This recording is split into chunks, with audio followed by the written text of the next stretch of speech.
اب آپ اس مبارک سلسلے کا 15واں حلقہ سماعت فرمائیں۔ مجھے پولیس والے روز مارتے ہیں، شام کو پھر کپڑے پہن کے ہم آ جاتے ہیں، ہمارا کیا بگڑتا ہے؟ ہمارے پاس تو منوں کے حساب سے عزت ہے نا، آپ کی عزت ہوتی ہے تھوڑی سی، دھکے سے بھی ختم ہو جاتی ہے۔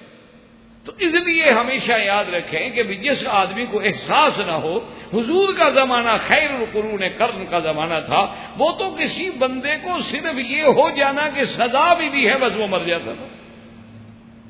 جو حضور کا زمانہ دور ہوتا گیا، لوگوں میں حالات بڑھتے گئے، جرائم بڑھتے گئے۔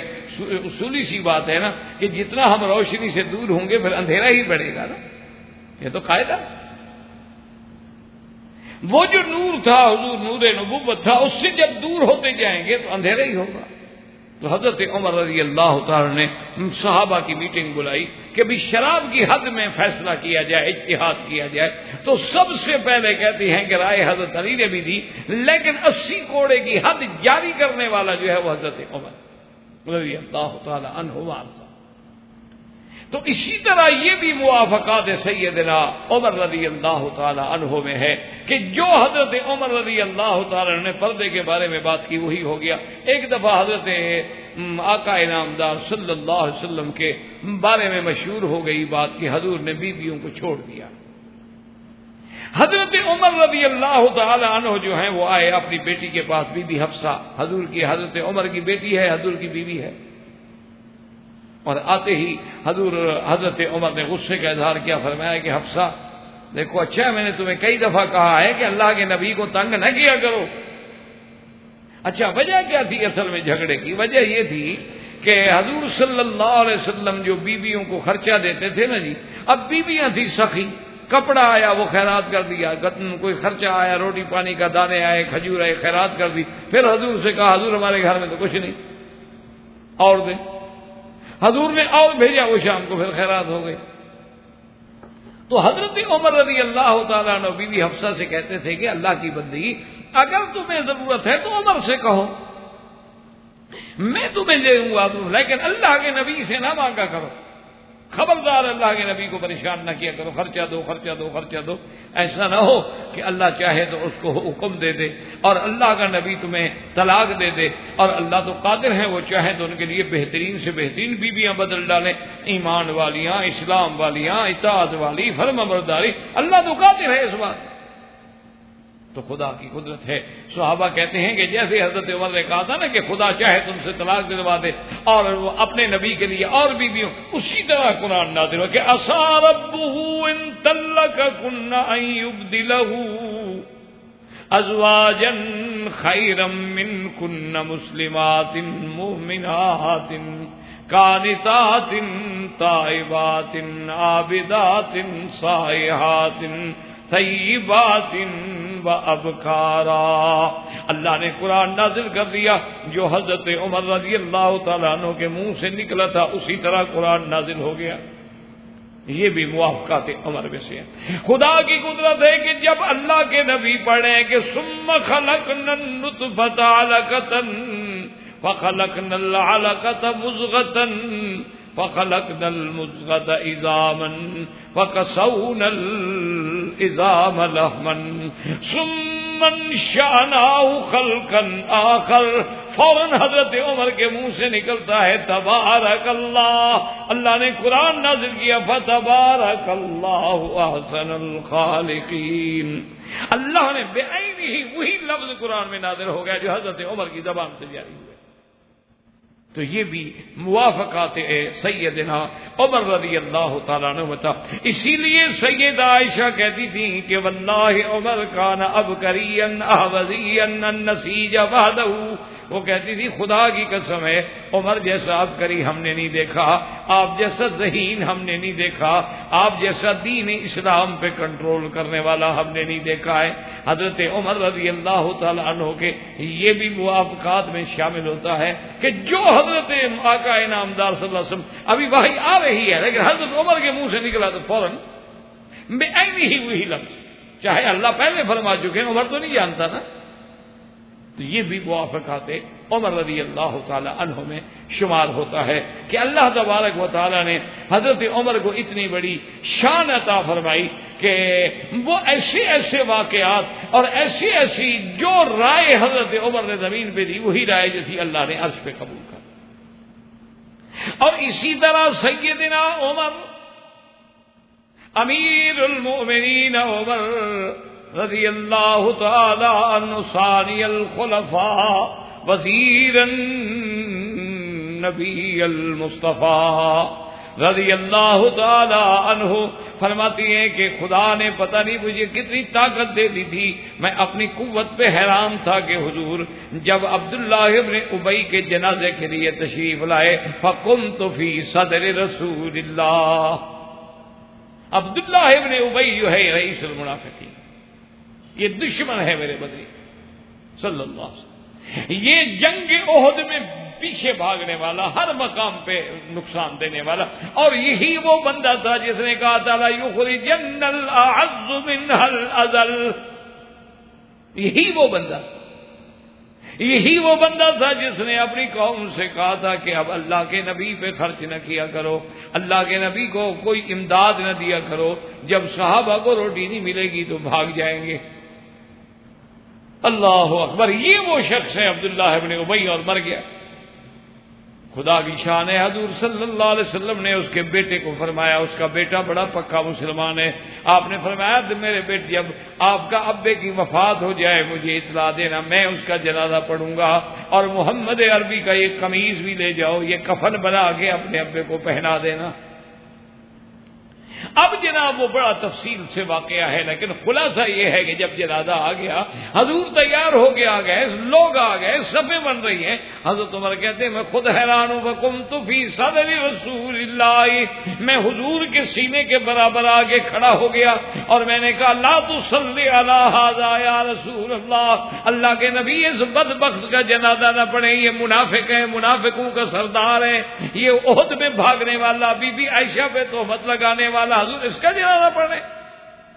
حضور نے فرمایا عمر میں نے کہہ دیا ہے، اس کے بیٹے سے میں نے کہہ دیا ہے، اور نبی جب کہہ دے بات تو پوری تو کرنی ہوتی ہے. انہوں نے کہا حضور مہربانی کر.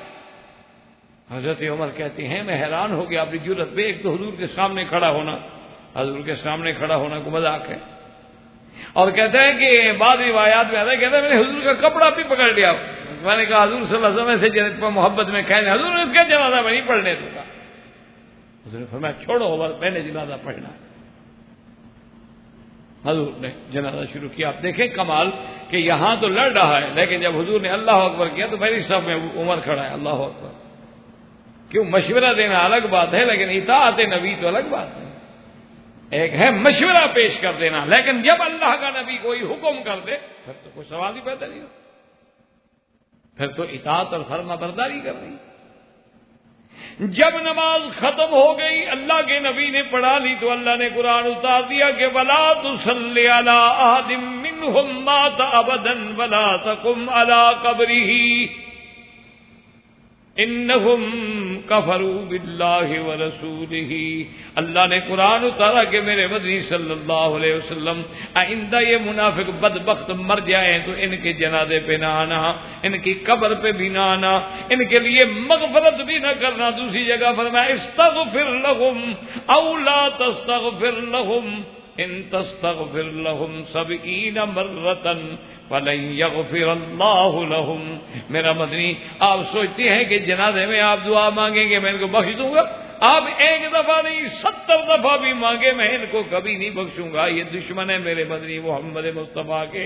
اور حضرت عمر نے جیسے روکا تھا کہ جنازہ نہ پڑھیں، مجھے عمر کا فیصلہ منظور ہے، آئندہ کبھی ایسے لوگوں کا جنازہ نہ پڑھیں. تو قرآن وہی اترا جو حضرت عمر کا فیصلہ ہے. حضور نے فرمایا عمر اللہ نے قرآن بھی تیری رائے کے مطابق اتار دیا ہے. لیکن علماء نے لکھا ہے کہ ایک لطیفہ علماء نے لکھا علمیہ کہ خدا کی شان ہے کہ اگر اللہ تبارک و تعالیٰ 2 منٹ کے لیے یہ آیت پہلے اتار دیتے تو حضور نماز نہ پڑھتے منافق پر. لیکن اللہ نے نماز تو پڑھنے دی اور آیت قرآن کی بعد میں اتار کے منع کیا۔ علماء نے لکھا ہے کہ رائے تو اللہ نے عمر کی منظور کر لی تھی، لیکن شان نبی کی پیچھے نہیں کرنا چاہتے تھے کہ نبی نے کہہ دیا ہے کہ پڑھوں گا۔ اللہ نے فرمایا ابھی تو میرے نبی کو سچا کرو نا، ابھی تو میرے نبی کو آگے کرو نا، نبی کی بات پیچھے نہ رہ جائے، لیکن فیصلہ وہی ہے جو عمر نے کیا۔ ہم آئندہ کے لیے منع کر دیں گے، لیکن ابھی چونکہ نبی کہہ چکے ہیں کہ میں نے پڑھنا۔ اور حضور صلی اللہ علیہ وسلم نے جو قمیص اپنا عطا فرمایا تھا وہ بھی بات یاد رکھیں، ورنہ حضور کا تو دشمن ہے، حضور جانتے ہیں۔ وجہ یہ تھی کہ جب جنگ بدر ہوئی تھی تو حضور کے چچا عباس قید میں تھے، عباس کا قمیض پھٹ گیا تھا اور کسی کا قمیض عباس کو پورا نہ آیا تو اسی نے قمیض دیا تھا۔ حضور نہیں چاہتے تھے کہ اس کا احسان باقی رہ جائے، اس لیے حضور صلی اللہ علیہ وسلم نے زندگی میں قمیض دے کے اس منافق کا احسان ختم کر دیا۔ لیکن یہ قرآن پاک کی آیت جو تھی یہ بھی موافقات عمر میں ہے کہ جیسے حضرت عمر نے کہا تھا کہ حضور جنازہ نہیں پڑھنا، اللہ نے وہی قرآن نازل کر دیا۔ تو یہ اولیات عمر اور موافقات عمر، انشاءاللہ زندگی باقی تو بات باقی۔ وآخر دعوانا ان الحمدللہ رب العالمین۔ برادران اسلام، واجب الاحترام بزرگوں، دوستوں، بھائیوں، عزیز نوجوانوں، خلفائے راشدین کے دروس میں ثانی الخلفاء وزیر النبی المصطفیٰ سیدنا عمر بن الخطاب رضی اللہ تعالی عنہ کے فضائل، مناقب، صفات، سیرت، صورت کا ذکر کیا گیا الحمدللہ۔ اب جو ہم نے سابقہ درس میں بات شروع کی تھی، ان کو مصطلحات علماء میں یعنی علمی اصطلاح میں کہتے ہیں متاعن۔ تو اب یہ باب ہے متاعن عمر رضی اللہ تعالی عنہ کا کہ سیدنا امیر المؤمنین عمر بن الخطاب رضی اللہ تعالی عنہ پر ان کے اعداء، مخالفین، معارضین نے جو طعن کیے ہیں یعنی جو اعتراض کیے۔ اصل میں بات یہ ہوتی ہے کہ بعض لوگوں نے تو اعتراض ہوتے ہیں غلط فہمی کی بنا پر، اور بعض اعتراض ایسے ہیں کہ جو بالکل ایک بنیادی طور پر ایک فرقے میں، ایک پروگرام کے تحت، ایک منصوبہ کے تحت، جیسا کہ میں نے عرض کیا تھا کہ جب اللہ نے اسلام کو عظمت دی، جب اللہ تبارک و تعالی نے پورے عالم میں اسلام کا پرچم بلند کر دیا، اور جب صحابہ رضوان اللہ علیہم اجمعین جیسی ایک کمزور جماعت جو ہر لحاظ سے، اقتصادی لحاظ سے، سیاسی لحاظ سے، عدد کے لحاظ سے، اسباب کے لحاظ سے بالکل کمزور، لیکن جب اللہ نے اپنی نصرت کے ساتھ اس دور کی سپر پاور کو، جو اس وقت کی سپر پاور جو تھی وہ روم تھی اور فارس تھی، ان صحابہ رضوان اللہ علیہم اجمعین نے، انہوں نے اپنی قوت ایمانی اور حق پہ ہونے کے سبب سے اللہ کی نصرت سے ان بڑی طاقتوں کو روند ڈالا۔ اسی لیے اقبال نے یا شاید کسی اور شاعر نے کہا کہ بات کیا تھی، کہ نہ روم و ایران سے دبے چند بے تربیت اونٹوں کے چرانے والے۔ تو جب اسلام اس زور سے پھیلا کہ روم فتح ہو گیا، فارس فتح ہو گیا، اسلام قسطنطنیہ فتح ہو گیا، اسپانیہ تک پہنچ گیا، غرناطہ تک پہنچ گیا، ماشاءاللہ یعنی ادھر سین تک اسلام پہنچ گیا، تو اب دشمنان اسلام نے یہ سوچا کہ ہم ان کا مقابلہ قوت سے نہیں کر سکتے، اب مقابلے کا ایک حل ہے کہ منافقانہ طور پہ ہم مسلمان بن کے ان کے اندر داخل ہو کر مسلمانوں کو آپس میں تقسیم کریں۔ اور اس فتنے کے پیچھے یہودیت تھی، اور آج بھی 1400 سال کے بعد دیکھ لیں کہ اسلام کے خلاف جتنی سازشیں ہو رہی ہیں ان کے پیچھے یہودیت، صہیونیت۔ تو ان لوگوں نے پھر اپنے لوگ پیدا کیے، سیدنا عمر رضی اللہ تعالی عنہ کو شہید کرایا، پھر سیدنا عثمان رضی اللہ تعالیٰ عنہ کو محصور کر کے مدینہ منورہ میں شہید کرایا، جیسے انشاءاللہ ہم پڑھیں گے۔ اور اسی طرح پھر انہوں نے اعتقادی لحاظ سے فرقے پیدا کیے کہ یہ حضرت علی کا فرقہ ہے اور یہ دوسرے صحابہ کی جماعت ہیں اور یہ محبان اہل بیت ہیں اور یہ محبان صحابہ ہیں۔ کہیں روافض پیدا ہوئے، کہیں نواسب و خوارج پیدا ہوئے، اور اسلام میں آہستہ آہستہ آہستہ آہستہ فرقہ بندی ہوتی گئی، مسلمان ایک دوسرے سے دور ہوتے۔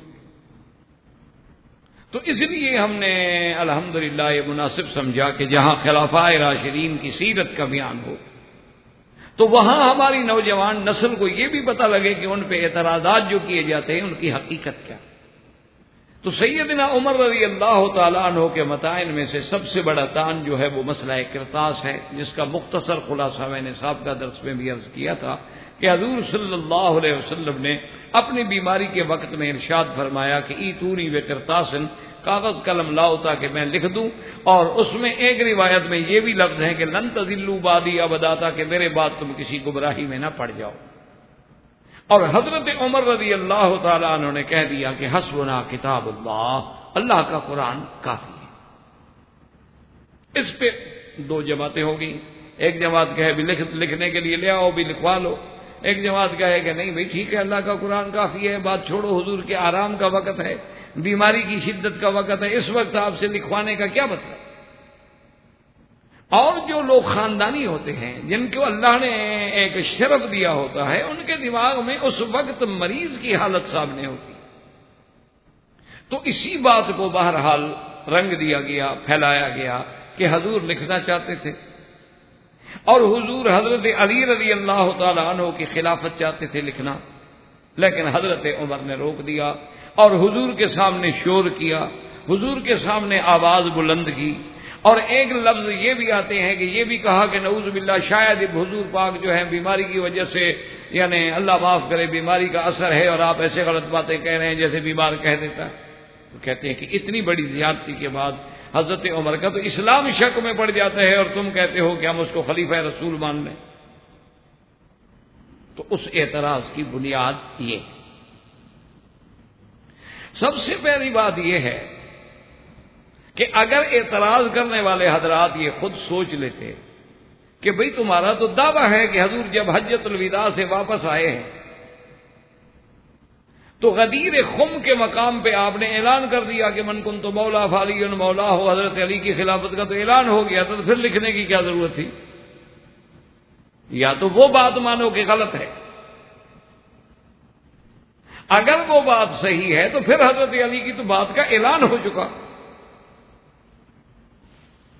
اور نمبر دو بات یاد رکھیں کہ اگر حضور صلی اللہ علیہ وسلم نے کچھ لکھوانا بھی تھا، لکھنا بھی تھا، تو کیا یہ اللہ کا حکم تھا؟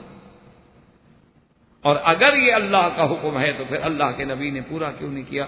یعنی اللہ حکم دے اور حضرت عمر اگر روک دے تو اللہ کا نبی رک جائے، تو یہ حضرت عمر پہ اعتراض نہ ہوا، یہ تو اللہ کے نبی پہ اعتراض ہوا۔ کیوں؟ اللہ کا فرمان ہے قرآن میں کہ بلغ ما انزل الیک من ربک فإن لم تفعل فما بلغت رسالتہ۔ اللہ نے فرمایا کہ میرے مدنی جو کچھ ہم نے اتارا ہے آپ پہ آپ پہنچائیں، آپ دنیا تک وہ پہنچا دیں، اور اگر آپ نے میرے فرمان، میرے احکام، میرے اوامر کو نہ پہنچایا تو گویا آپ نے فریضہ رسالت مکمل نہیں ادا فرمایا۔ اور آگے تسلی بھی دے دی کہ واللہ یعصمک من الناس، آپ ڈرے نہیں، اللہ آپ کی حفاظت کریں گے۔ تو حضرت عمر سے کیسے ڈر گئے حضور؟ تو معنی یہ ہے کہ اس آیت پر نعوذ باللہ حضور پاک نے خود عمل نہیں فرمایا۔ اور دوسری بات یہ ہے کہ پھر یہ واقعہ اس وقت کا نہیں ہے کہ جس کے بعد فوراً وفات ہو جائے، بلکہ بالاتفاق، یعنی بالاتفاق اہل سنت والجماعت کے اور شیعہ حضرات کے، اس کے بعد حضور 5 دن باحیات ہیں، تو 5 دن باقی ہیں، اور 5 دن تو حضرت عمر نہیں بیٹھے رہے حضور کے حجرہ مبارک میں۔ عیادت کرنے کے لیے جو آدمی آتے ہیں 2 گھنٹہ 2 گھنٹے 4 گھنٹے کے بعد چلے جائیں گے، چلو ایک واقعہ ہو گیا، جھگڑا ہو گیا، اختلاف ہو گیا، چلے گئے۔ اس کے 5 دن جو موجود ہیں تو حضور صلی اللہ علیہ وسلم بعد میں حضرت علی کو بلا کے لکھوا دیں، تو ان 5 دنوں میں بھی حضور کا نہ لکھنا اور نہ لکھوانا۔ اور اگر یہ بات مان لی جائے کہ حضور صلی اللہ علیہ وسلم حضرت علی کی خلافت لکھ دینے کے لیے تیار تھے، تو کم از کم حضرت ابو بکر کی خلافت کے وقت میں حضرت علی تو یہ دلیل پیش کریں۔ حضرت علی بھی یہ دلیل پیش نہیں کرتے۔ تو اس لیے ہمیشہ بات کو یاد رکھیں کہ پھر یہ بالاتفاق ہے، یعنی اہل سنت والجماعت کا بھی اور شیعہ حضرات کے جو منصف مزاج لوگ ہوتے ہیں، بعض جن کو اللہ نے کچھ علم دیا ہوتا ہے، وہ جانتے ہیں کہ آیت قرآن اتر چکی تھی، الیوم اکملت لکم دینکم واتممت علیکم نعمتی ورضیت لکم الاسلام دینا۔ اللہ نے کہا دین مکمل ہو، تو معنی یہ ہے کہ جب دین مکمل ہے، کوئی چیز بچی نہیں، تو حضور دین کے علاوہ کوئی بات تھی۔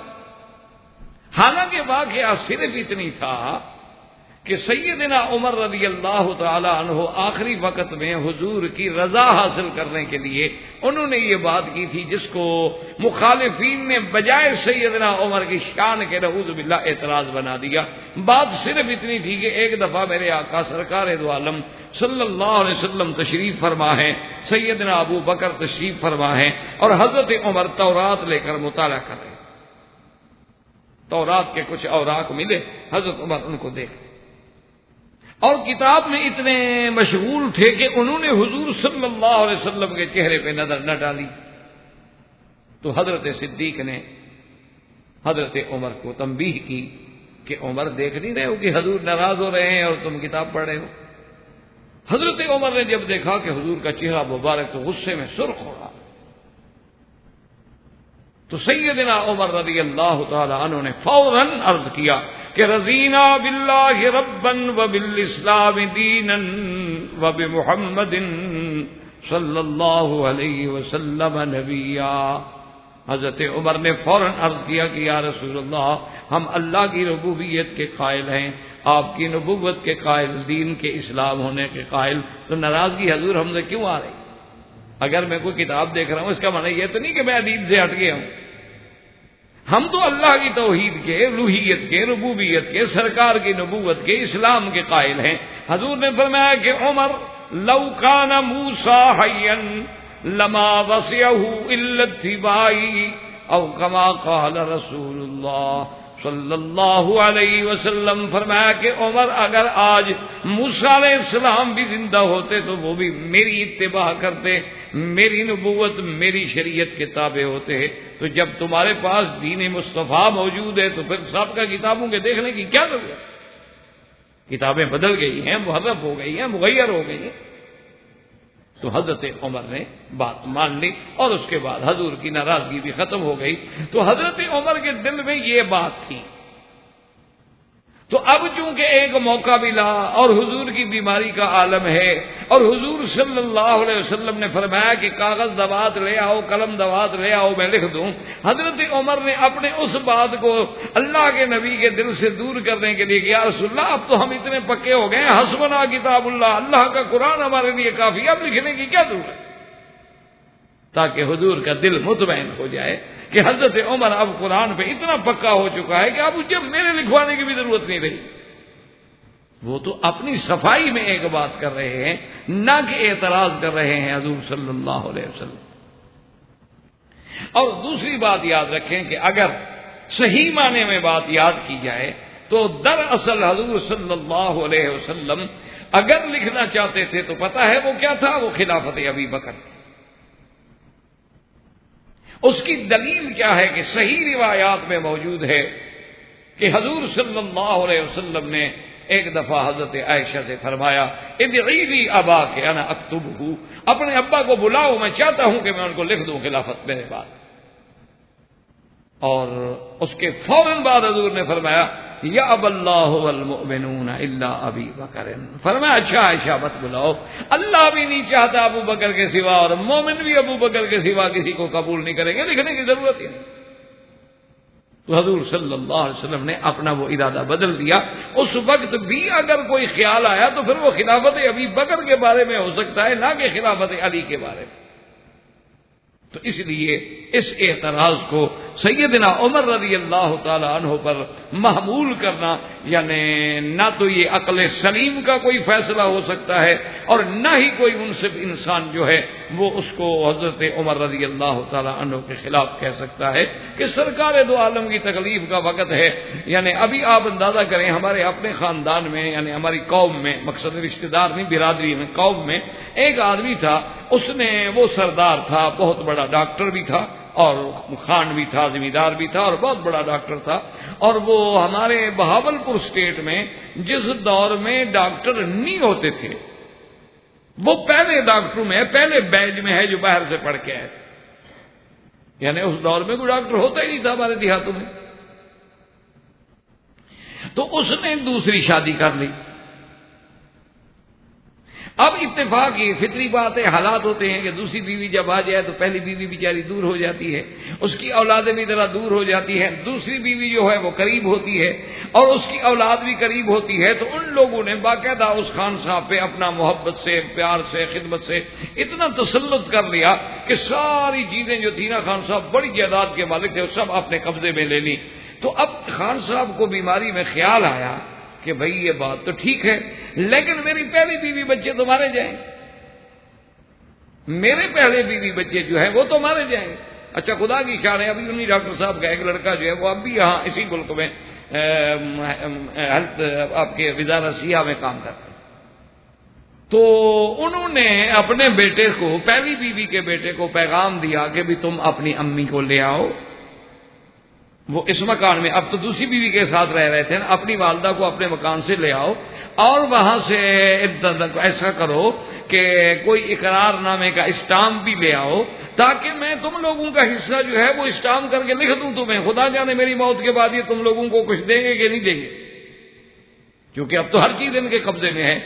تو اس نے جا کے اپنی امی سے کہا، اس کی امی آئی یعنی اس کی پہلی بیوی آئی اور انہوں نے کہا کہ خان صاحب ہمارا مقدر ہمارے ساتھ ہے، اب تمہاری موت کا وقت ہے، اس وقت ہم تم سے اسٹامپ لکھواتے پھریں، پہلے تو تمہیں اسٹامپ لینے کے لیے جانا چاہیے، یا اسٹامپ فروش کو گھر میں بلا کے اس سے تم خود خریدو، ہم خرید کے لے آئیں گے تو اس کی تو کوئی حیثیت نہیں ہوگی، تو ہمیں جائیداد سے زیادہ تمہاری صحت کی فکر ہے، ہمارے مقدر میں جو ہے مل جائے گا، ہم نہیں چاہتے کہ وہ تکلیف کرو، جو اللہ کو منظور۔ اور وہی ہوا، خان صاحب فوت ہو گئے، دوسروں نے قبضہ کر لیا، لیکن انہوں نے لکھوانے کی تکلیف نہ دی کہ بھئی تم اس وقت موت کا عالم ہے، بیماری ہے، چھوڑو جو اللہ کو منظور ہے ہو۔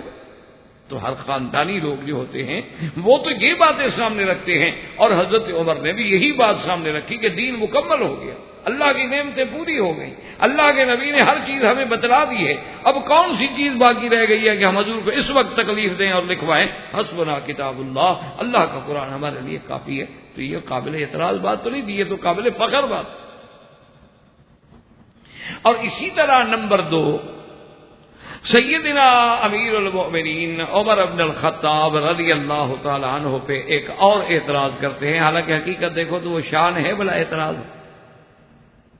وہ کہتے ہیں کہ جی حضور صلی اللہ علیہ وسلم نے ایک آدمی کا جنازہ پڑھانا چاہا اور حضرت عمر نے آ کے روک دیا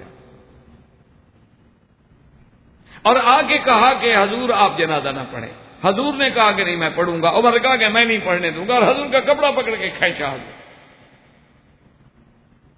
تو کہتے ہیں کہ دیکھو اللہ کے نبی کے سامنے آ کے مقابلہ کرنا، اللہ کے نبی کو روکنا، پھر حضور کا کپڑا پکڑ کے کھینچنا، اتنا بے ادبی کرنا، جن کے آگے آواز اونچی ہو جائے تو عمل برباد ہو جاتے ہیں، اور یہ تو آواز کی بات نہیں، حضور کو روک رہے ہیں، پکڑ رہے ہیں، کپڑا پکڑ کے کھینچ رہے ہیں۔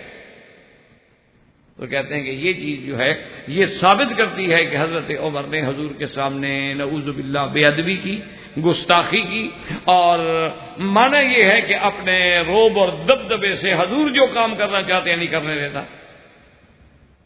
اور اللہ کا حکم ہے کہ لا تقدموا بین یدی اللہ ورسولہ، اللہ تبارک و تعالیٰ اور اس کے رسول کے آگے کسی قول اور فعل میں آگے ہونے کی کوشش نہ کریں۔ تو یہ تو آگے ہو رہا، تو اس نے قرآن کی مخالفت۔ تو حقیقت اگر دیکھی جائے میرے عزیز تو یہ اعتراض نہیں بلکہ یہ مسئلہ بھی سیدنا عمر کے باعث شان ہے، نہ باعث نقصان۔ وہ واقعہ اصل میں یہ ہے کہ ابن ابی ابن سلول جو رئیس المنافقین تھا مدینہ منورہ میں اور دشمن نبی صلی اللہ علیہ وسلم، اور یہ اتنا بڑا دشمن ہے، اتنا بڑا گستاخ ہے، جس نے ایک دفعہ صحابہ سے اور اپنی جماعت کو صحابہ کے بارے میں اتنے گستاخانہ لفظ کہے تھے کہ سمن کلبہ کا یا کلو کا، کہنے لگا کہ عربوں کا محاورہ ہے کہ اپنے کتے کو گھی کھلاؤ پالو تاکہ تمہیں کل کو کھا جائے، تم لوگوں نے ان کو پالا ہے اسی لیے تمہیں مار رہے ہیں آج۔ اتنا گستاخ۔ اور یہ وہی آدمی ہے جو سیدہ عائشہ رضی اللہ تعالی عنہا پر تہمت لگانے میں سب سے پہلا بندہ ہے، سب سے پہلا کردار ہے کہ بی بی عائشہ کے بارے میں انہوں نے کہا جی یہ کیسے ہو سکتا ہے ایک نوجوان لڑکی ہو 18 سال کی اور ایک نوجوان صحابی ہو اور 2 دن کا سفر ہو اور نعوذ باللہ وہ بیوی کیسے بچ گئی؟ تو سیدہ عائشہ پہ تہمت لگانے والا بھی یہی ابن ابی، اور یہی وہ ابن ابی ہے جس کے بارے میں قرآن کہتا ہے کہ اس نے کہا تھا اپنی جماعت کو بلا کے کہ لا تنفقوا علی من عند رسول اللہ حتی ينفضوا، اس نے کہا کہ اے انصار مدینے والوں، تم لوگوں نے مہاجرین کی خدمت کی ہے، جگہ دی، گھر دیا، پیسہ دیا، دولت دی، رشتے دیے، تم لوگ آج کے بعد بند کر دو حضور کے صحابہ کی مدد کرنا، یہ تو سارے روٹی کے لیے آئے ہوئے ہیں، جب مدد بند ہوگی چندہ بند ہو جائے گا بھاگ جائیں گے۔ یہ کہنے والا یہی ابن ابی، اور یہ کہنے والا بھی یہی ابن ابی تھا کہ یقولون لئن رجعنا الى المدینة لیخرجن الاعز منها الاذل، اس نے کہا کہ اچھا ہم اب مدینے لوٹ کے ایسا کریں گے کہ ہم عزت والے جو ہیں ان ذلت والوں کو نکال دیں گے۔ یہ لفظ بھی اسی نے کہا، اور یہ وہی آدمی ہے جس کا بیٹا اتنا پکا مسلمان ہے کہ جب یہ مدینہ منورہ واپس آئے اپنے گھر کے پاس آیا تو بیٹا تلوار لے کے کھڑا ہو گیا دروازے پہ۔ اس نے کہا کیا کر رہے ہو؟ اس نے کہا واللہ خدا کی قسم ہے میرے ابا تم میرے گھر میں داخل نہیں ہو سکتے ہو جب تک تم زبان سے یہ نہ کہو کہ میں ذلیل ہوں اور محمد مدنی عزت والے۔ تم حضور کے سامنے ایسی بات کرو، سارے لوگ آ گئے تمہارا باپ ہے جانے دو۔ اس نے کہا باپ کا کیا بنا، حضور کو نعوذ باللہ ذلیل کہے۔ یہ وہی آدمی ہے جب اس کا جنازہ آیا اور حضور پاک نے جنازہ پڑھنے کا ارادہ فرما لیا، اور اس سے پہلے قرآن کی ایک آیت اتر چکی تھی منافقین کے بارے میں، سواء علیہم استغفرت لهم ام لم تستغفر لهم ان تستغفر لهم 70 مرة فلن يغفر الله لهم۔ اللہ نے فرمایا میرا مدنی آپ ان منافقین کے لیے بخشش مانگے یا نہ مانگے، اگر 70 دفعہ بھی مانگے تو میں ان کو بخشنے کے لیے تیار نہیں ہوں۔ تو یہ آیت اتر چکی ہے، اسی لیے حضرت عمر کہتے ہیں میں سامنے آیا کہ یا رسول اللہ ان کے لیے تو بخشش مانگے یا نہ مانگے 70 دفعہ بھی مانگے تو اللہ معاف نہیں کرے گا، اس بدبخت کا جنازہ پڑھا رہے ہیں آپ۔ تو اب آپ ایمان سے کہیں حضرت عمر اپنے غصے کی وجہ سے روک رہے ہیں یا محبت رسول میں روک رہے ہیں؟ کہ یہ تو آپ کا دشمن ہے، یہ تو سیدہ عائشہ کا دشمن ہے، یہ وہ بندہ ہے جو احد والے دن اپنے 400 کی فوج جو ہے واپس لے کے مسلمانوں کی شکست کا ذریعہ بنا ہے، حضور آپ اس کے لیے دعا مانگیں۔ اچھا پھر دعا مانگنے کا یا رسول اللہ کو فائدہ بھی ہو، جب وہ فائدہ ہی نہیں ہوگا اللہ فرما چکے ہیں کہ میں ان کو نہیں بخشوں گا۔ تو حضور صلی اللہ علیہ وسلم حدیث میں آتا ہے کہ یبتسم، حضور عمر آگے کھڑے ہیں کہہ رہے ہیں اور حضرت مسکرا، حضور کھڑے مسکرا۔ آخر جب حضرت عمر نے بہت مجبور کیا تو ایک روایت اہل سنت میں یہ بھی آتا ہے اور حضرت عمر خود بھی کہتے ہیں کہ عجبت علی جرأتی، کہ میں اپنی جرأت پہ حیران رہ گیا کہ میں نے حضور کا کپڑا پکڑ لیا۔ اچھا کپڑے پکڑنے کا معنی یہ نہیں کہ مخالفت میں ہوتا ہے، آپ دیکھتے ہیں نا کہ کبھی آپ صبح کو ڈپٹی پہ آنے لگے اور آپ کا بیٹا جو ہے وہ کہے نہیں ابا جان آج آپ کو میں نہیں جانے دوں گا، میں نہیں جانے دوں گا، میں نہیں جانے دوں گا۔ آپ کہ نہیں بیٹا میں نے ڈپٹی پہ جانا ہے، کیا کر رہے ہو؟ تو آگے چمڑ جاتا ہے، آپ کے کپڑے کو پکڑ لیتا ہے، تو کوئی دشمنی کر رہا ہو؟ کوئی عقل کی بات ہے، جو محبت کی بات ہو اسے دشمنی بنا دیا جائے۔ حضرت عمر کا روکنا جو ہے، اگر حضرت عمر نے کپڑا بھی پکڑا ہے تو اسی طرح جیسے غلام حجت کرتا ہے، جیسے ایک چھوٹا حجت کرتا ہے، حضور میری بات مان لیں اس میں جنازہ رہا، اس کے لیے اب دعا نہ کریں جنازے میں۔ لیکن اصل بات کیا تھی کہ جہاں حضور کی نظر تھی وہاں تو عمر کی نظر نہیں پہنچ سکتی.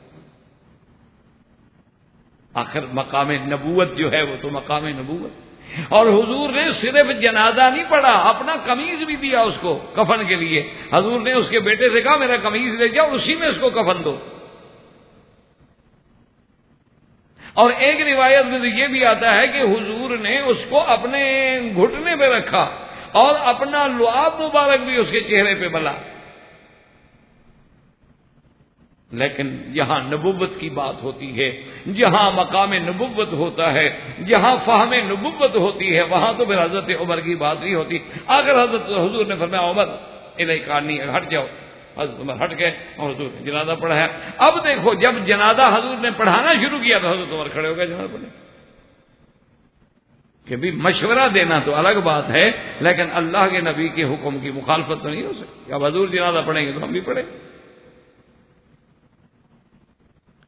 جب جنازہ پڑھ لیا تو حضور نے فرمایا عمر تم نے تو یہ سمجھا ہے نا کہ اللہ 70 دفعہ بھی مانگوں تو معاف نہیں کریں گے، تو اصل میں یہ ہے کہ اللہ نے فرمایا کہ 70 دفعہ بھی مانگو تو میں معاف نہیں کروں گا، تو میں 70 سے زیادہ ان کے لیے مانگ لوں گا، 70 دفعہ سے بھی زیادہ مانگ لوں گا، شاید اللہ بخش دے. اور قمیض دینے کی وجہ یہ تھی کہ حضور نہیں چاہتے تھے کہ اس کا احسان رہے. جنگ بدر میں جب حضور کے چچا حضرت عباس قید ہوئے تو حضرت عباس کا قمیض پھٹ گیا، تو کوئی قمیض جو ہے ان کو پورا نہیں آتا تھا، تو اسی ابن ابی نے اپنا قمیض دیا کہ حضور صلی اللہ علیہ وسلم کے چاچے کو دے دو. تو حضور صلی اللہ علیہ وسلم نے وہ قمیض لے کے چاچے کو دیا تھا. تو اللہ کے نبی نہیں چاہتے تھے کہ اس کا احسان میرے اوپر رہ جائے کہ میرے کہنے پہ اس نے میرے چاچا کو قمیض دیا تھا، حضور نے اپنا قمیض بدلے میں دے دیا کہ معاملہ دنیا میں صاف ہو جائے، آخرت میں احسان نہ رہے اللہ کے رسول پہ صلی اللہ علیہ وسلم. اور اب آگے دیکھیں کہ حضرت عمر کی اگر یہ گستاخی ہے، اللہ نے تو عرش سے قرآن نازل کر دیا، وَلَا تُصَلِّ عَلَىٰ أَحَدٍ مِّنْهُمْ مَاتَ أَبَدًا وَلَا تَقُمْ عَلَىٰ قَبْرِهِ. اللہ نے قرآن نازل فرما دیا کہ میرے مدنی محمد مصطفیٰ صلی اللہ علیہ وسلم ان منافقین پہ آپ پھر کبھی جنازہ نہ پڑھیں اور نہ ان کی قبر پہ کبھی کھڑے ہو کے دعا کریں، بس ختم. تو اللہ پاک نے تو عرش سے وہ فیصلہ منظور کیا کہ عمر فرش پہ کھڑے ہو کے کہہ رہے ہیں کہ جنازہ نہ پڑھے. اللہ نے بھی وہی کہہ دیا.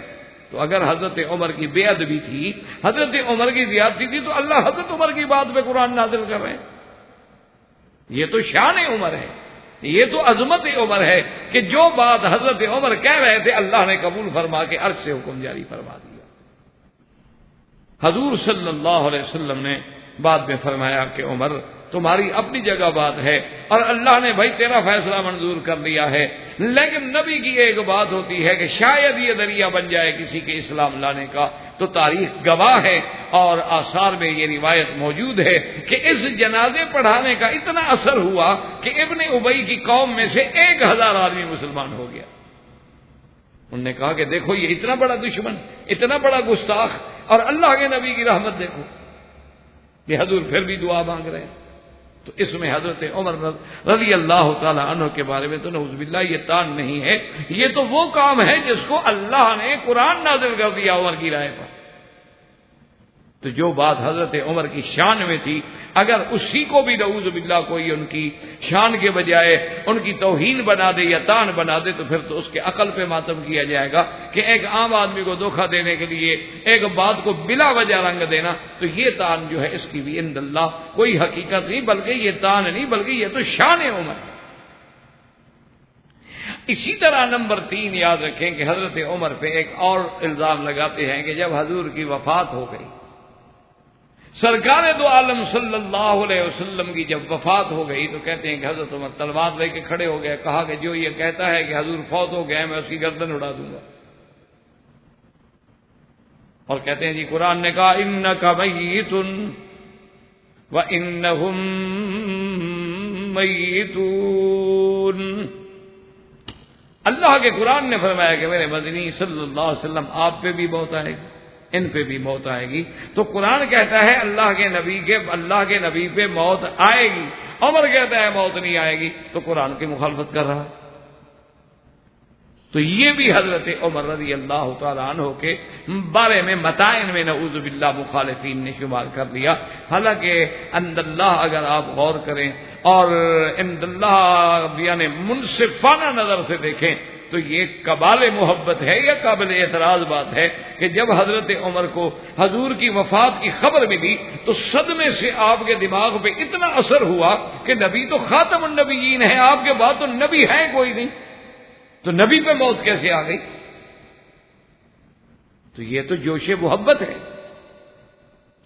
یہ تو تقاضا محبت ہے. آپ دیکھتے نہیں، اب دنیا میں بھی آپ نے دیکھا ہوگا کہ بعض اوقات آدمی موت آ چکی ہوتی ہے لیکن اس کے بیٹے اس کی بیٹے کہ نہیں ٹھہرو تو صحیح، دیکھو نہیں ابھی تو آنکھیں کھلی ہیں ان کی، کیوں کہتے ہو موت آ گئی ہے، صبر کرو کوئی موت نہیں، یہ تو سکتا ہے، یہ تو ایسے ہو جاتا ہے، یہ تو قومے میں ہے.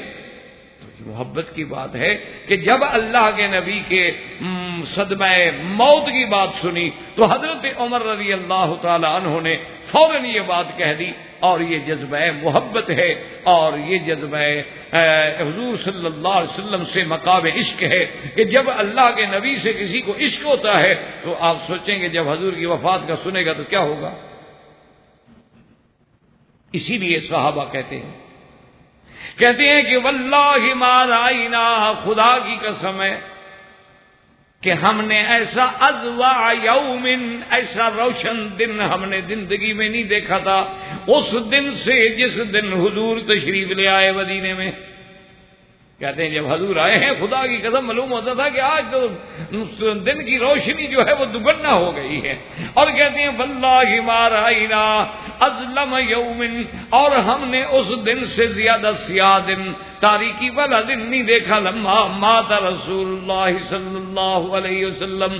جب حضور کی وفات ہوئی ہے تو گویا معلوم یہ ہوتا تھا کہ پوری دنیا تاریک ہو گئی، اندھیرا چھا گیا.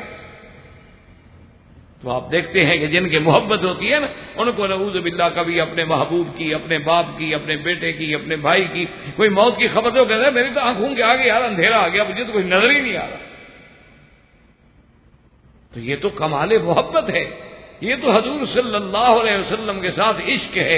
اسی لیے یاد رکھیں، اسی لیے بی بی سیدہ فاطمہ الزہرا رضی اللہ تعالی عنہا نے بھی کہا تھا کہ سبت علی مصائب لو انہا سبت علی الایام سرن لیالیا، کہ حضور آپ کی جدائی میں مجھ پہ ایسے مصیبتوں کے پہاڑ ٹوٹ پڑے ہیں کہ اگر یہ مصیبتیں کسی دن پہ بھی گر جاتی تو وہ رات بن جاتے. تو حضرت عمر کا یہ کہنا یہ عشق رسول ہے یا نعوذ باللہ تعالی. اس لیے پھر حضرت عمر فرماتی ہیں کہ تھوڑی دیر کے بعد فقدم ابی بکر رضی اللہ تعالی عنہ، حضرت ابی بکر آئے، فحمد اللہ واثنى علیہ، حضور کے منبر پہ کھڑے ہو کے خطبہ پڑھا، اللہ کا حمد کیا، اللہ کی ثنا بیان کی، اور اس کے بعد حضرت نے اعلان فرمایا کہ لوگوں سن لو، یا ایھا الناس من کان یعبد محمدا فإن محمدا قد مات ومن کان یعبد اللہ فإن اللہ حی لا يموت.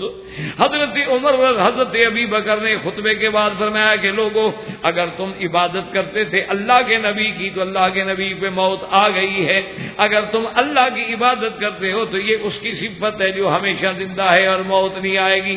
باقی نبی ہو، رسول ہو، ولی ہو، فرشتہ ہو، موت آئے گی، اللہ کے نبی پہ بھی موت آ گئی. وما محمد الا رسول قد خلت من قبلہ الرسل افإن مات او قتل. جب آپ نے یہ آیت پڑھی حضرت عمر کہتے ہیں خدا کی قسم ہے مجھے ایسے معلوم ہو رہا تھا کہ جیسے یہ آیت آج اتری ہو، اور پھر اللہ نے میرے دل میں بھی بات ڈال دی کہ واقعی ابی بکر صحیح کہہ رہے ہیں.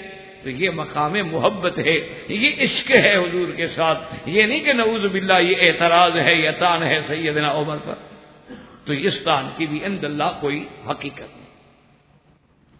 اسی طرح جناب آگے آئے ایک اور تان جو سیدنا عمر پہ ہے وہ یہ ہے، وہ کہتے ہیں کہ جی آپ نے ایک حاملہ عورت تھی، اس پر زنا ثابت ہو گیا، جب اس پہ زنا ثابت ہو گیا تو حضرت عمر رضی اللہ تعالیٰ عنہ نے اس پہ حد جاری کر دی، حکم دے دیا کہ اس کو حد مارو۔ تو اس عورت کو صحابہ لے کے جا رہے تھے حد مارنے کے لیے، تو راستے میں حضرت علی رضی اللہ تعالیٰ عنہ آئے، انہوں نے پوچھا کہ کیا بات ہے، کیوں اس عورت کو لے کے جا رہے؟ انہوں نے کہا حضرت عمر نے فیصلہ فرما دیا ہے حد کا۔ تو انہوں نے کہا کہ چلو واپس لے کے آئے۔ انہوں نے کہا عمر کیا فیصلہ کر دیا ہے اللہ کے بندے، تم کو اس پر حد مارنے کا تو حق ہے، لیکن لیس علی ابنہا سبیل، لیکن اس کے پیٹ میں جو بچہ ہے اس پر تو تمہارا کوئی حق نہیں حد مارنے کا، وہ تو حاملہ ہے۔ تو حضرت عمر نے فرمایا کہ لولا علی لہلک عمر، کہ علی اگر تم نہ ہوتے تو عمر تو آج ہلاک ہو۔ تو یہ بھی تان کرتے ہیں کہ دیکھو جی، ان کو یہ بھی پتہ نہیں تھا کہ حاملہ عورت کو حد نہیں لگائی جاتی، تو جس آدمی کو اتنے مسئلے کا پتہ نہ ہو تو وہ خلیفۃ المسلمین کیسے بن گیا؟ تو یہ تان بھی حقیقت نہیں رکھتا کہ ضروری تو نہیں ہوتا کہ عورت کے تمام احوال سے قاضی جو ہے وہ باخبر ہو۔ حضرت علی رضی اللہ تعالیٰ عنہ کو اس کے حمل کا پتہ تھا، حضرت عمر کو پتہ نہیں تھا، جب پتہ لگ گیا تو روک دی اور حضرت علی کی بھی تعریف فرما دی۔ تو اس میں کون سا قابل اعتراض بات؟ اچھا، اسی طرح ایسے حالات جو ہیں، ایسے حالات میں تو اللہ کے نبی سے بھی فیصلے ہوئے ہیں، ایک عورت کو حضور نے بھی حکم دے دیا کہ حد مارو، اور وہ حدیثۃ النفاس تھی، یعنی ابھی ابھی بچہ پیدا ہوا تھا اس کا، حضور نے حکم دے دیا رجم کا، تو حضرت علی رضی اللہ تعالیٰ کو حکم دیا، حضرت علی نے رجم نہیں ماری۔ اس کے بعد حضور نے پوچھا کہ کیا ہوا، اس عورت کو سزا دے دی، حد جاری کر دیا؟ حضرت نے کہا لایا۔ انہوں نے کہا کیوں؟ انہوں نے کہا یا رسول اللہ حدیثۃ النفاس ہے، وہ تو ابھی تک بیچاری نفاس سے بھی نہیں نکلی، اور اس کے بعد ابھی چھوٹا سا بچہ ہے اس کا۔ تو حضور نے فرمایا احسنت یا علی، اچھا کیا تم نے، مجھے پتا نہیں تھا کہ وہ حدیثۃ النفاس ہے۔ تو اگر اس میں اللہ کے نبی کی شان میں کوئی فرق نہیں آتا تو عمر کی شان میں کیسے فرق آ گیا؟ ایک چیز کا پتہ نہ ہو اور اس پر اگر آپ ایک فیصلہ فرما دیں۔ حضور صلی اللہ علیہ وسلم نے جیسے ایک آدمی نے شکایت کی کہ آپ کے گھر میں بی بی ماریہ قبطیہ کے پاس جو ہے ایک آدمی جاتا ہے، اور اللہ کے نبی کے گھر میں اس وقت جاتا ہے حضور جب آپ نہیں ہوتے۔ تو حضور کی غیرت، حضور نے حضرت علی کو بلایا، حکم دیا، فرمایا کہ وہ معبور جو ہے نا، اس کو جا کے فوراً ماریہ قبطیہ کے پاس ان کا رشتہ دار تھا، آپ نے کہا اس کو قتل کر دو جہاں ملے۔ حضرت علی کہتے ہیں میں تلوار لے کے آیا۔ ایک روایت میں ہے کہ وہ اپنا کنویں کے کنارے پہ بیچارہ بیٹھا تھا، تو حضرت علی نے جو تلوار نکالی اور ڈر کے مارے گر گیا، اور ایک روایت میں آتا ہے کہ حضرت علی کو دیکھا تو بھاگ کے درخت پہ چڑھ گیا۔ حضرت علی کو دیکھا غصے میں آ رہے ہیں، تلوار ہاتھ میں ہے، تو ڈر کے مارے بیچارہ درخت پہ چڑھ گیا۔ حضرت علی جو گئے تو آپ نے جو ڈانٹا تو درخت سے گر گیا، درخت سے جو گر گیا غریب تو وہ تو ننگا ہو گیا۔ تو حضرت علی فرماتے ہیں کہ لیس عنده شیء، میں نے دیکھا وہ تو کچھ بھی نہیں، وہ تو مرد ہے ہی نہیں، وہ تو بیچارہ مرد ہی نہیں۔ تو آپ نے قتل نہ کیا، واپس آ گئے۔ حضور پاک نے پوچھا کہ ہاں تم نے کیا کیا؟ اس نے کہا یا رسول اللہ واقعہ یہ ہے وہ تو غریب مرد ہی نہیں ہے۔ تو حضور نے فرمایا احسنت یا علی، علی تم نے بہت اچھا کیا کہ اگر وہ قتل ہو جاتا اور بے گناہ، کہ ایک آدمی بیچارہ مرد ہے ہی نہیں تو وہ گناہ کیسے کرے گا؟ تو اس قسم کے واقعات کو تان نہیں بنایا جا سکتا، ہمیشہ یاد رکھیں کہ یہ تان نہیں ہوتا۔ اسی طرح سیدنا عمر رضی اللہ تعالی عنہ پر ایک اور اعتراض بھی کرتے ہیں کہ جی آپ نے ایک مجنونہ تھی، ایک عورت تھی مجنون، دیوانی عورت تھی، اس پہ آپ نے حد زنا کا ثبوت ہو گیا تو آپ نے حکم دے دیا کہ حد جاری کرو۔ تو حضرت علی رضی اللہ تعالی عنہ نے دیکھا کہ وہ صحابہ ایک عورت کو گھسیٹتے ہوئے لے جا رہے ہیں اور وہ چیخ رہی ہے، تو حضرت نے پوچھا کہ بماذا، کیا کر رہے ہو؟ تو انہوں نے کہا کہ جی حضرت نے حکم دیا ہے حد جاری کرنے کا۔ انہوں نے فرمایا تمہیں پتہ نہیں یہ تو فلاں قبیلے کی عورت ہے، انہا مجنون، یہ تو بیچاری پاگل ہے، یہ تو دیوانی ہے غریب، اس کے ساتھ کسی نے برا کیا ہے، زنا کیا ہے، اللہ معاف کرے، لیکن اس کا کیا قصور ہے؟ دیوانے کو تو حد نہیں لگائی جاتی۔ تو اس عورت کو پکڑ کے حضرت عمر کے پاس لے، انہوں نے کہا یا امیر المومنین میں اس عورت کو جانتا ہوں، یہ فلاں قبیلے کی ہے، یہ تو دیوانی ہے غریب۔ تو اگر حضرت عمر کو ایک فیصلے کا علم نہ ہو، ایک عورت کے بارے میں معلومات نہ ہوں، اور اگر ایک حکم جاری کر دیں اور حضرت علی کے کہنے سے فوراً اس مسئلے کو واپس لے لیں، تو اس میں کون سا تان ہے سیدنا عمر رضی اللہ تعالیٰ عنہ پہ؟ یہ تو امیر المومنین عمر رضی اللہ تعالیٰ عنہ کا کمال ہے کہ فیصلہ بھی جاری کر دیں اور اس کے بعد جب اطلاع مل جائے تو یہ نہ کہیں گے نہیں ہم نے آرڈر کر دیا ہے، ہم تو واپس نہیں لیں گے۔ یہی تو تھا نا کہ ان اللہ جعل الحق علی لسان عمر، اللہ نے عمر کی زبان پہ حق رکھا ہے۔ اگر کبھی کوئی ایسا تصاب ہو گیا جب پتہ لگا تو فوراً حضرت عمر رضی اللہ تعالیٰ عنہ نے رجوع کر لیا، یہ بات کوئی قابل اعتراض نہیں۔ اسی طرح ایک اور تان بھی کرتے ہیں کہ آپ کا ایک بیٹا تھا ابو شامہ، اور انہوں نے ابو شامہ پر جو ہے حکم دے دیا کہ حد جاری کرو، اور حد جب مارنے لگے تو وہ مر گیا۔ جب وہ حد میں مر گیا تو حد کے بعد جو تھے وہ بچ گئے۔ تو حضرت عمر رضی اللہ تعالیٰ عنہ سے پوچھا گیا کہ آپ کیا کریں اس کے بارے میں، اس کے بارے میں ہم کیا کریں کہ حد کے بعد ابھی باقی ہے، بندہ مر گیا، آپ نے کہا مار دو، مردے پر بھی حد جاری کروا دی۔ تو کہتے ہیں کہ دیکھو جی حضرت عمر کا کمال کہ مردہ بندے پر بھی حد ماری جاتی ہے، زندہ کو حد ماری جاتی ہے، مردہ کو حد نہیں ماری جاتی۔ بھائی اب تو بس جو ہو رہا ہے تو خاموشی ہو جائے۔ یہ تو ہر آدمی کو جس کے پاس جوال ہو، موبائل ہو، اس کو اصول ہوتا ہے کہ مسجد میں آئے بند ہے، کیونکہ اور خاص طور پہ آج کل جو مصیبت ہے، جوال جو ہے نا گھنٹیاں نہیں ہے تو باقاعدہ موسیقی ہے، باقاعدہ گانے لگے ہوئے ہیں، ان پہ جو میوزک بجتے ہیں یہ تو باقاعدہ گانوں کی دھنیں ہیں، اور ہر آدمی نے اپنے منشے کا میوزک سیٹ کیا ہوتا ہے، اور مسجد میں موسیقی اور میوزک وہ تو حرام ہے۔ تو بہرحال اللہ ہم سب کو ہدایت دے۔ تو اب جناب یہ ہے کہ حضرت عمر رضی اللہ تعالی عنہ کے بارے میں اس قسم کا پہلی چیز سمجھیں کہ حضرت عمر کا حد مارنا یا مردے پہ حد مارنا یہ واقعہ ہے ہی نہیں، ہوا ہی نہیں، دنیا میں اس کا وجود ہی نہیں۔ یعنی یہ قصہ اتنا جھوٹا ہے کہ لم یثبت، کسی سند صحیح سے ثابت ہی نہیں۔ جب قصہ ثابت ہے ہم جواب کس بات کر رہے، واقعہ ہی نہیں، یہ تو گھڑنتو ہے۔ اسی طرح سیدنا عمر رضی اللہ تعالیٰ عنہ پہ اعتراض کرتے ہیں کہ جی حضرت عمر کو تو اتنے مسئلے کا بھی پتہ نہیں تھا جتنا ایک بوڑھی عورت کو ہوتا ہے، تو وہ خلیفہ کیسے بن گئے؟ وہ واقعہ اصل میں یہ ہے کہ سیدنا عمر رضی اللہ تعالیٰ عنہ نے ایک دن اعلان کیا، آپ نے فرمایا کہ لوگوں حق المہر میں غلا نہ کرو، حق المہر نہ بڑھاؤ، حق المہر زیادہ نہ کرو۔ اگر کسی نے حق المہر بڑھا کر دیا حضور کی بیٹیوں سے، حضور کی بیویوں سے، تو میں عمر جو ہے ضبط کر دوں گا اور بیت المال میں جمع۔ یہ انتظامی امر ہے۔ حضرت عمر کیا چاہتے تھے کہ بھئی اگر ہم نے حق المہر کو اتنا مہنگا کر دیا تو حلال مہنگا ہو جائے گا، اور حلال جب مہنگا ہو جائے گا تو حرام خود بخود سستا ہو جائے گا۔ یہی وجہ ہے نا کہ آپ دیکھیں یورپ میں، آپ امریکہ میں، یورپ میں، ان ملکوں میں آپ جا کے دیکھیں، وہاں 10 سال 20 سال سے مرد عورت اکٹھے رہ رہے ہیں لیکن نکاح نہیں۔ اچھا بچے ہو گئے، اولادیں ہیں باقاعدہ، اچھا رہتے بھی اکٹھے ہیں لیکن نکاح نہیں کرتے، چونکہ نکاح میں آنے کے بعد جو ذمہ داریاں قانونی طور پہ ان پہ پڑتی ہیں وہ قبول کرنے کے لیے تیار نہیں۔ تو اس لیے ہمیشہ یاد رکھیں کہ اگر آپ جیسے کہ اب یہاں مثلا اس معاشرے میں جو پیسے والے لوگ ہیں ان کے لیے کم از کم شادی کا صرف کھانا جو ہے 5-5 لاکھ کا تو کھانا ہے، 3 لاکھ صرف ایک رات کا افراح کا کرایہ ہے اس قصر کا جس میں شادی ہوتی ہے، اور اس کے علاوہ کھانا الگ ہے۔ اچھا پھر جو گھر بنائیں گے اس کے ڈیکوریٹ کریں گے، یعنی ایک متوسط آدمی نے مجھے بتایا کہ میں نے اپنا جو فلیٹ جو ہے اس کو ٹھیک کیا ہے شادی کے لیے تو 1,75,000 ریال میرا لگا ہے اس کے ڈیکوریشن پہ، اور وہ بھی کرایہ کا ہے، یعنی کل اگر جھگڑا ہو جائے تو اٹھا دو اور جو کچھ بنایا ہو گیا وہ تو اسی کمروں کے مطابق سیٹ کیا گیا ہے نا۔ تو جب اتنی مہنگائی ہو جائے تو لوگ کیا کریں گے آخر؟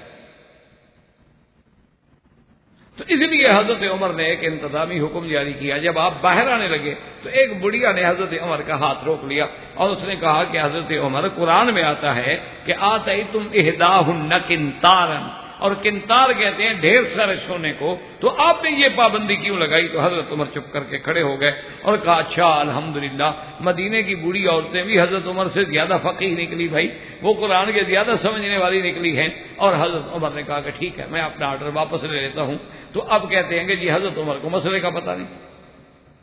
اللہ کے بندے یہ تان نہیں ہے، یہ مسئلے کی بات ہی نہیں. مسئلے کا پتہ نہ ہونا بھی ویسے کوئی ایسی بات نہیں ہوتی، کوئی توہین نہیں ہوتی. حضرت علی خود فرماتے ہیں کنت رجلا مزاح، کہ میں بڑا جوانی میں بڑا قوی اور طاقت والا آدمی تھا، تو مجھے اس قوت سے طاقت سے ہر وقت جو ہے مزی آتی رہتی تھی پیشاب کے ساتھ. تو اب میں شرم کے مارے حضور سے مسئلہ نہیں پوچھتا تھا کہ بھی مزی پر غسل کرنا ہے یا وضو کرنا ہے. مجھے شرم آتی تھی کہ حضور کی بیٹی میری بیوی ہے، میں کیسے مسئلہ پوچھوں. تو میں نے ایک آدمی کو سکھلایا کہ حضور سے مسئلہ پوچھ کے آؤ، اس بارے میں کیا حکم ہے. تو حضور نے فرمایا کہ نہیں، جب تک منی نہ ہو، شہوت سے نہ نکلے، مزی یا ودی جو ہے اس پہ غسل نہیں ہوتا، بس استنجا کر دیا، وضو کر دیا، کافی ہے. تو اب حضرت علی کو یعنی غسل کا مسئلہ بھی نہیں آتا تھا، وہ خلیفہ کیسے بن گئے؟ یہ تو اعتراض بےہودگی والی بات. نہ حضرت علی کی شان میں یہ گستاخی ہے، نہ حضرت کیوں مسئلے کا نہ ہونا. ایک عورت نے حضور سے آگے مسئلہ پوچھا کہ یا رسول اللہ، مجھے میرے خاوند نے ماں کہہ کے حرام کر دیا ہے، آپ بتلائیں میرے حق میں کیا ہوگا. آپ نے فرمایا کہ ما انزل اللہ فی کے، تیرے بارے میں کوئی قرآن کی آیت نہیں اتری.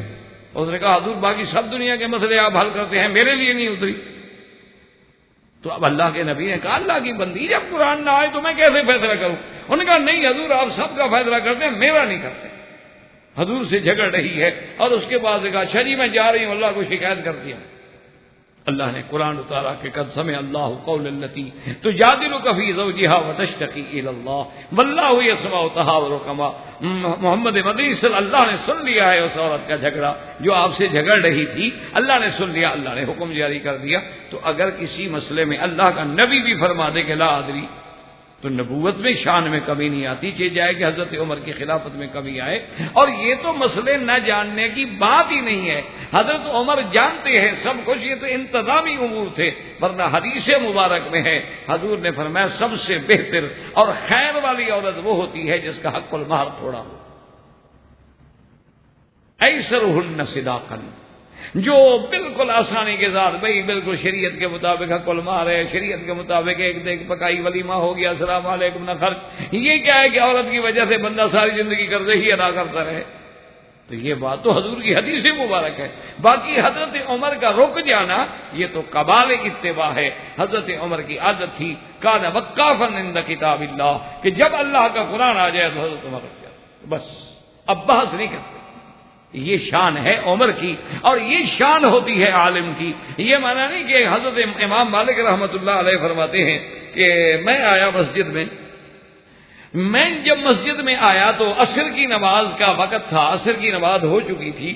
میں جب آیا تو میں آ کے بیٹھ گیا. میں آ کے بیٹھ گیا تو ایک چھوٹا بچہ جو تھا اس نے فوراً ایک آیت پڑھی کہ ورکعوا بعد آ گئی، نماز پڑھو. حالانکہ اس نے حضرت مالک کے لیے نہیں پڑھی آیت، وہ تو بچہ ہے ویسی آیت پڑھ رہا ہے. حضرت عمر فرماتے ہیں میں کھڑا ہو گیا، میں نماز پڑھ لی. حالانکہ میرے مسلک میں عصر کے بعد نماز جائز نہیں. حضرت امام مالک رحمۃ اللہ علیہ کے نزدیک عصر کے بعد نماز پڑھنا منع ہے جب تک کہ سورج غروب نہ ہو جائے. لیکن فرماتے ہیں کہ قرآن تو یہ کہہ رہا تھا نا کہ نماز پڑھو، تو میں ڈر گیا کہ کہیں ایسا نہ ہو کہ اللہ فرما دیں کہ مالک تم نے سنا تھا قرآن کی آیت تو پھر کیوں نہیں پڑھی. تو میں نے قرآن کی آیت کو سامنے رکھتے ہوئے نماز پڑھی.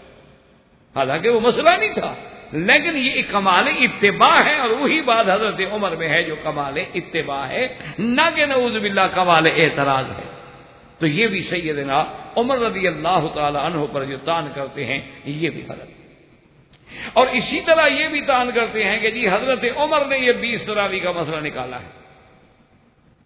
وہ کہتے ہیں کہ رمضان المبارک میں جو 20 تراویح پڑھی جاتی ہے، وہ کہتے ہیں یہ تو حضرت عمر کی بدعت ہے، حضرت عمر نے ہمارے گلے میں ڈال دی ہے. وہ کہتے ہیں اللہ کے دین میں اس نے اضافہ کر دیا ہے، اور اللہ کے دین میں جو اضافہ کیا جائے تو وہ بدعت ہوتی ہے، اور کل بدعت ضلالہ، اور ہر بدعت جو ہے گمراہی ہوتی ہے. تو حضرت عمر نے نعوذ باللہ بدعت ایجاد کی. اور سب سے بڑی دلیل یہ ہے، وہ کہتے ہیں کہ حضرت عمر خود کہہ رہے تھے نعمت البدعۃ هذه، کہ یہ بڑی اچھی بدعت ہے. وہ کہتے ہیں کہ جو خود بدعت کرنے والا آدمی تھا وہ حضور کا خلیفہ کیسے بن گیا. اللہ تبارک و تعالی رحم فرمائے، اللہ پاک سمجھنے کی توفیق عطا فرمائے. آج بھی بہت سارے لوگ ہیں ہمارے اہل سنت ہو کر بھی 20 پہ اعتراض کرتے. چلو بھی وہ مخالف تو کریں، کم از کم تم تو نہ کرو، نہ پڑھو لیکن اعتراض تو نہ کرو، مخالفت تو نہ کرو، تم دوسرے قول پہ عمل کر لو لیکن سیدنا عمر کی شان تو نہ گھٹاؤ، علیکم سنتی و سنت الخلفاء الراشدین کی حدیث تو نہ بھول جاؤ۔ اور بات یاد رکھو کہ بدعت وہ ہوتی ہے جس کا اصل قرآن میں، حدیث میں، اجماع امت میں نہ ملے، وہ ہے بدعت، یاد رکھو۔ ایاکم ومحدثات الامور کل محدثۃ بدعہ وکل بدعۃ ضلالہ۔ اور اسی طرح حضور پاک صلی اللہ علیہ وسلم نے فرمایا من احدث فی امرنا ھذا ما لیس منہ فہو رد، کہ جو ہمارے دین میں نئی بات پیدا کرے جو اس دین میں نہ ہو وہ بدعت ہے، وہ رد ہے۔ لیکن تراویح تو 3 رات حضور نے خود پڑھائی ہے، تو وہ بدعت کیسے بن گئی؟ حضور پاک نے باقاعدہ 3 راتیں خود مسجد میں آ کے تراویح پڑھائی، اور چوتھی رات جب صحابہ بیٹھے رہے حضور نہ آئے، صبح کو حضور نے فرمایا کہ میں نے رات تمہاری آوازیں سنی تھیں، تمہاری بے تابی بھی دیکھی تھی، لیکن میں آمدن نہیں آیا کہ کہیں ایسا نہ ہو کہ اللہ کو پسند آ جائے اور اللہ میری امت پہ نماز فرض کر دے اور میری امت نہ پڑھ سکے۔ تو جب حضور سے پڑھنا ثابت ہے تو وہ بدعت کیسے ہو گئی؟ یا تو حضور نے نہ پڑھی ہو، پھر تو آپ کہیں کہ حضرت عمر نے دین میں ایک نئی بات نکالی۔ اور دوسری بات یہ ہے آپ کا کہنا نعمت البدعۃ، تو شرعی بدعت مراد نہیں، بے اعتبار لغت کے دیکھو بھی ہے تو نئی بات نا کہ پہلے ہر قاری کے پیچھے 4 بندے، اس قاری کے پیچھے 2 بندے، اس قاری کے پیچھے 3 بندے، فجمعهم علی ابی ابن کعب، حضرت عمر نے حضرت ابی ابن کعب، کیونکہ ابی ابن کعب وہ آدمی ہے اقرأکم، حضور نے فرمایا صحابہ میں سب سے زیادہ قرآن پڑھنے والا جو ہے ابی ہے، تو اس میں حضرت عمر نے حکم دیا، اور پھر سارے صحابہ اس پہ متفق ہو گئے، اور حضرت عمر کے زمانے سے لے کر آج تک توارث سے تعامل امت مصطفیٰ چلا آ رہا ہے، تو اس بات کو کیسے کہا جائے کہ حضرت عمر کا اعتراض ہے؟ بلکہ یوں کہو کہ جتنا قیامت تک 20 تراویحاں پڑھی جائیں گی حضرت عمر کو تو ثواب ملے گا، اور حضرت عمر خلیفہ راشد ہے، ہر خلیفہ راشد کا عمل اور پھر اجماع صحابہ ہے کہ ایک صحابی نے بھی اعتراض نہیں کیا، اس لیے یہ اعتراض اور یہ طعن جو ہے دراصل وہ بھی اپنے اندر کوئی حقیقت نہیں رکھتا۔ اور اسی طرح وہ یہ کہتے ہیں کہ جی حضرت عمر نے متع حرام کر دیا، حالانکہ متع حلال تھا۔ متع کا معنی یہ ہوتا ہے کہ کسی عورت کے ساتھ آدمی بغیر کسی گواہوں کے جا کے اپنی ایڈجسٹمنٹ کر لے کہ جی 1 رات کا آپ کیا لیں گی؟ انہوں نے کہا جی میں 200 روپے لوں گا۔ اس نے کہا اچھا ٹھیک ہے آپ 10 راتوں کے لیے میری پابند ہو جائیں۔ انہوں نے کہا ٹھیک، اس نے قبول کر لیا۔ تو یہ ہے متع۔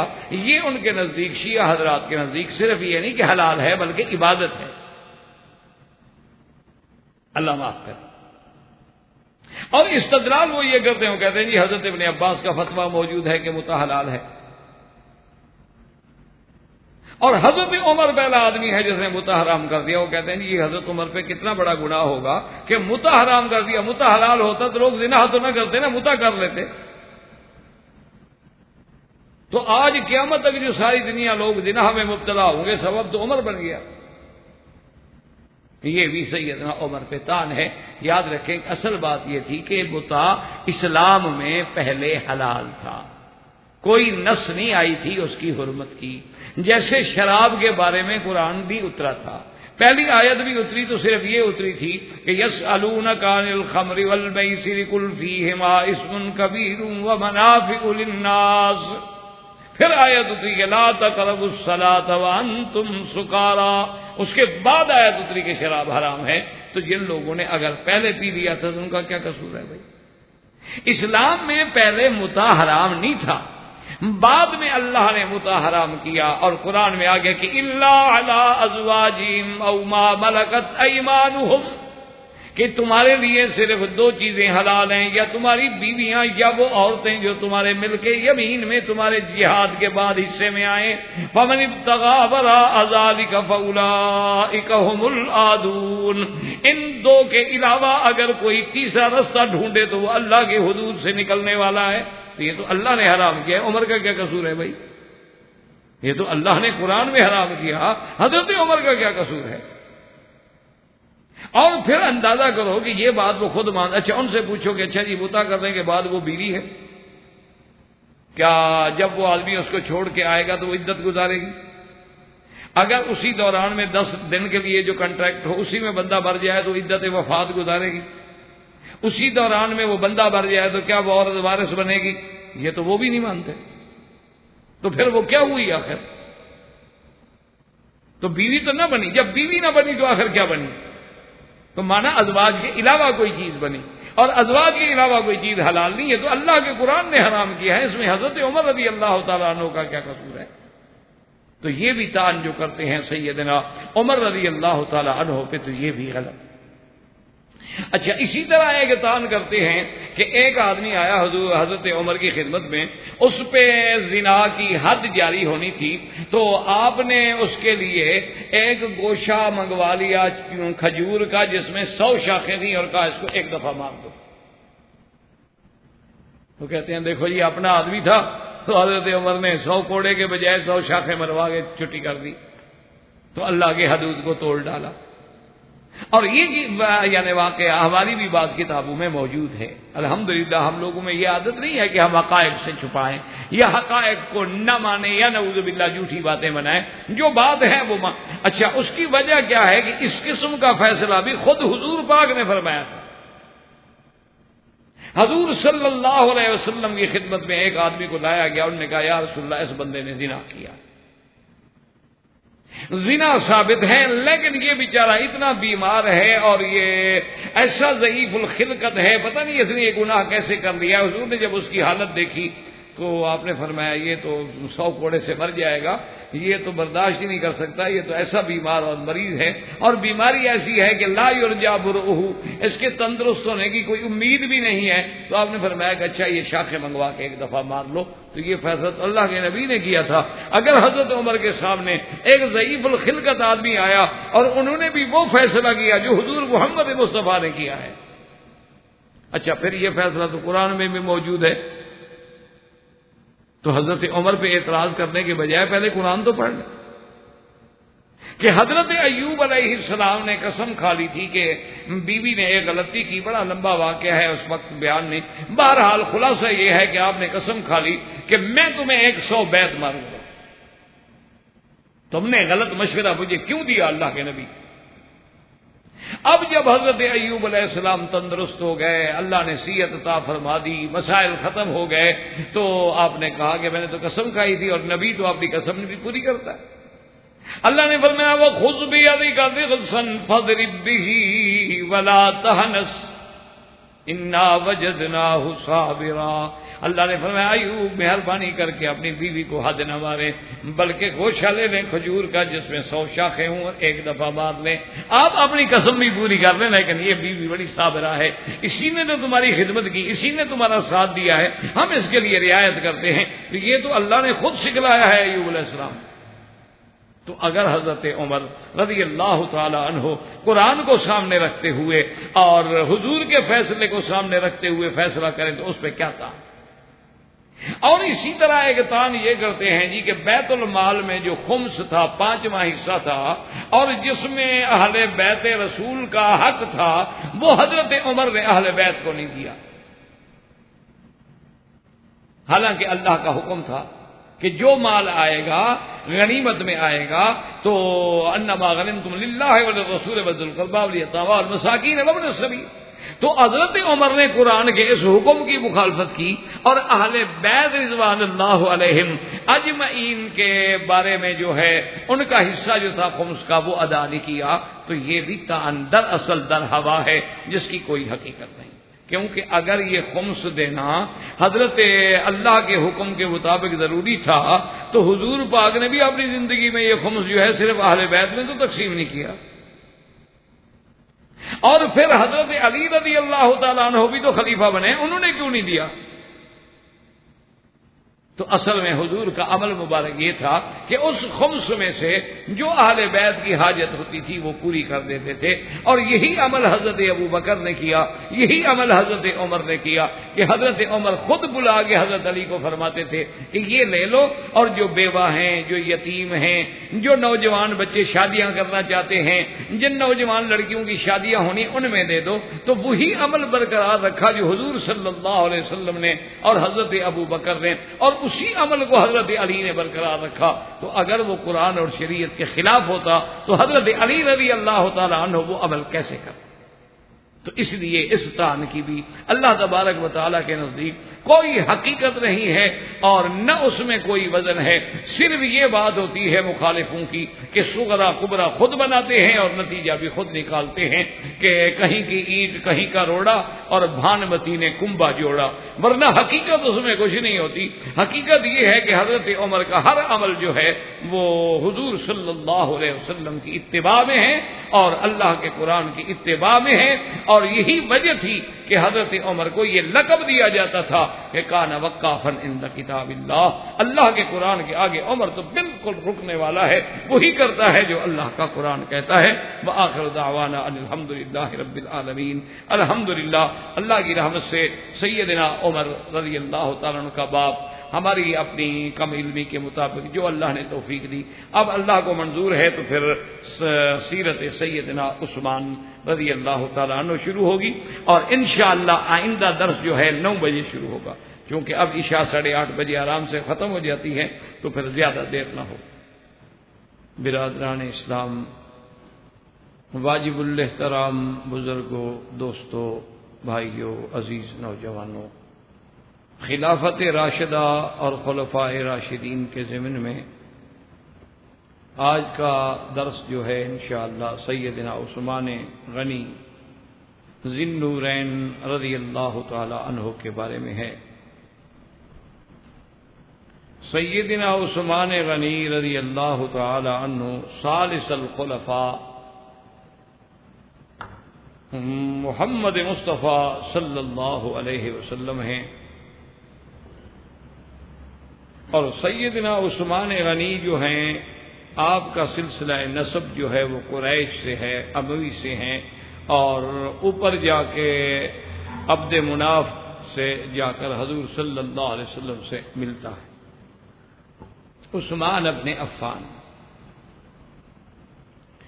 اور آپ کی والدہ جو ہے ان کا نام ہے اروا بنت کریز، اور آپ کی والدہ کی جو والدہ ہیں یعنی حضرت عثمان کی نانی ہو گئی، وہ ہیں ام حکیم البیضاء بنت عبد المطلب، یہ عبد المطلب کی بیٹی ہیں۔ اور اللہ کی شان یہ ہے کہ حضور کے والد جو ہیں عبداللہ، تو عبداللہ اور حضرت عثمان کی نانی جو ہیں یہ توأمتین، یہ جاڑا پیدا ہوئی، کٹھے پیدا ہوئی ہیں۔ تو حضرت عثمان رضی اللہ تعالی عنہ کا ایک بہت بڑا شرف ہے کہ صرف یہ نہیں کہ نسب میں ملتے ہیں، بلکہ اس طرح قرب ہے کہ ام حکیم البیضاء عبد المطلب کی بیٹی ہیں اور حضور صلی اللہ علیہ وسلم عبد المطلب کے پوتے ہیں، اور پھر ام حکیم البیضاء جو ہیں یہ اور آپ کے والد جو ہیں عبداللہ وہ دونوں توأمتین ہیں، یعنی کٹھے پیدا ہوئے، جیسے جڑواں بچے پیدا ہوتے ہیں تو وہ ان کے ساتھ جڑواں پیدا ہوئے۔ اور حضرت عثمان کی کنیت جو تھی ابو عمر بھی ہے اور ابو عبداللہ بھی، اور آپ کو لقب ملا ہے ذی النورین، اور یہ لقب جو ہے ذی النورین یہ بھی اصحاب رسول پاک صلی اللہ علیہ وسلم کو کسی کو نہیں، یہ شان صرف حضرت عثمان کی۔ اور اس لقب کے ملنے کی وجہ جو لکھی ہے علماء نے، محدثین نے، ان نے فرمایا کہ حضرت نوح علیہ السلام سے لے کر سرکار دو عالم سیدنا محمد الرسول اللہ صلی اللہ علیہ وسلم تک کسی پیغمبر کے زمانے میں کسی بھی صحابی کو یہ مقام نہیں ملا کہ کسی نبی کی 2 لڑکیاں جو ہیں اس کے گھر میں آئی۔ یعنی ایسے تو بہت سارے لوگ ہیں جو انبیاء کے داماد رہے، لیکن دو بیٹیاں ایک پیغمبر کی کسی ایک کے گھر میں آئی ہوں، یہ صرف شان اگر ملی ہے تو سیدنا عثمان کو ملی رضی اللہ تعالی عنہ۔ حضور صلی اللہ علیہ وسلم کی بیٹی بی بی رقیہ، ان کا نکاح جو ہے وہ حضور صلی اللہ علیہ وسلم کی نبوت سے یعنی بعثت سے بھی پہلے ہوا، اور سیدنا عثمان رضی اللہ تعالی عنہ یہ وہ شان والے آدمی ہیں جن کے بارے میں حضور نے فرمایا کہ الذی ہاجر ہجرتین، کہ جس نے دو ہجرتیں کی ہیں، مکہ سے حبشہ کی طرف بھی ہجرت کی، پھر آپ نے مدینہ کی طرف بھی ہجرت کی، اور دو ہجرتوں کا شرف جو ہے وہ بھی حضرت عثمان کو ملا ہے۔ اور سیدنا عثمان رضی اللہ تعالی عنہ کے گھر میں جو آپ کی پہلی بیوی ہیں بی بی رقیہ بنت رسول اللہ صلی اللہ علیہ وسلم، یہ جب غزوہ بدر کا وقت آیا تو بی بی صاحبہ بیمار تھی،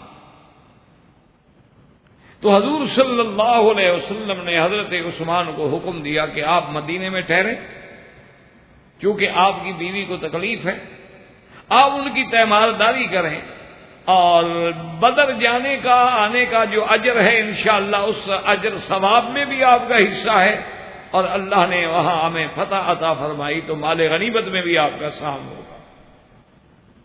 تو یہ شرف بھی سیدنا عثمان کو ملا کہ وہ بدر میں نہ گئے لیکن بدری بن گئے، وہ بدر میں نہ گئے لیکن شریک غنیمت ہوئے، اور حضور صلی اللہ علیہ وسلم نے آپ کو شریک غنیمت کیا۔ اور خدا کی شان دیکھیں کہ جس دن بی بی رقیہ کی وفات ہوئی ہے اسی دن بدر فتح ہونے کی خبر مدینہ منورہ میں پہنچی۔